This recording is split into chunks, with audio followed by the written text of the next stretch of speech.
Center sa Oroqueta City groundbreaking nagsaad og mas maayong serbisyong panglawas dinhi sa dakbayan sa Oroqueta. Ania ang kumplitong detalye.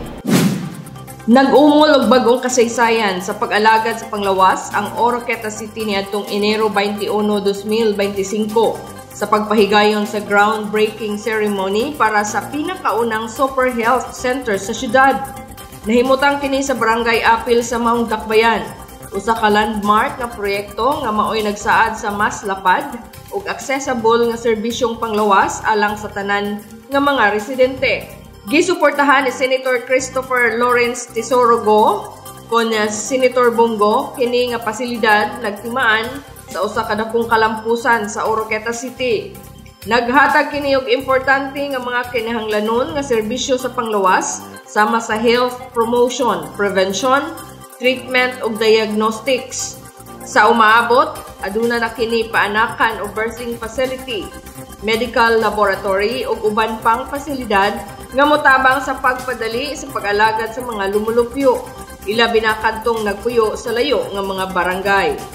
Gitambungan ang nahisgutang groundbreaking sa mga opisyal nga gikan sa kauluhan ug lokal nga kagamhanan nga sila Honorable Lemuel Merrick M. Acosta, Oroqueta City Mayor, uban sa iyang asawa nga si Honorable Nanette Bandala Acosta. Kinsa maoy liga ng mga barangay president ug tourism chairperson. Dr. Jeric Entia, DMO4 sa Misamis Occidental, isip representante sa DOH-RD Sulpicio Henry M. Ligaspi Jr. Honorable Agnes Villanueva, board member sa Misamis Occidental, representante ni Governor Henry Waminal. Dr. Holly Tago, Provincial Health Officer 2, IPHO. Lorraine Leopoldo, staff representative of Congressman Jason P. Almonte. Ang mga konsihal sa syudad, Honorable Aileen Taladua, Honorable Noel Undag, Honorable Joel Fernandez, Honorable Arthur Inanoria, Honorable Vincent Guantero, mga representante gikan sa office ni Senator Bongo, Jester Cadano, ang naghatag sa mensahe ni Senator Bo, Gay Filog, Romy Fabros.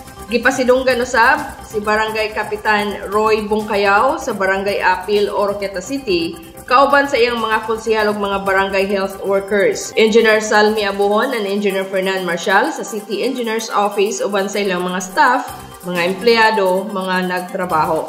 Ang groundbreaking sa Super Health Center mao ang usa ka timailhan sa lig-on nga pagpakig-ambit sa syudad ug ang mga opisyal sa nasudnon nga kagamhanan sa pag-alagad sa panglawas sa Oroquetanon. Kini usa ka paglaom nga ang maong pasilidad maghatag og mas maayong kinabuhi ug mas maayong nga akses sa panglawas alang sa tanan.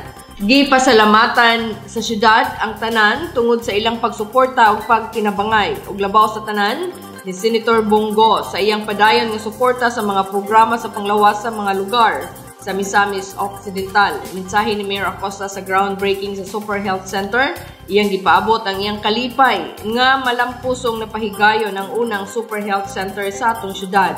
Matud pa ni Mayor Acosta, usa kini kadakong proyekto nga gipunduhan ni Senator Bongo ug mapasalamaton kaayo nga napili ang Oroqueta City nga makadawat niini. Kini nga proyekto maghatag og dakong kaayong tabang sa paglambo sa atong mga programa sa panglawas dinhi sa syudad.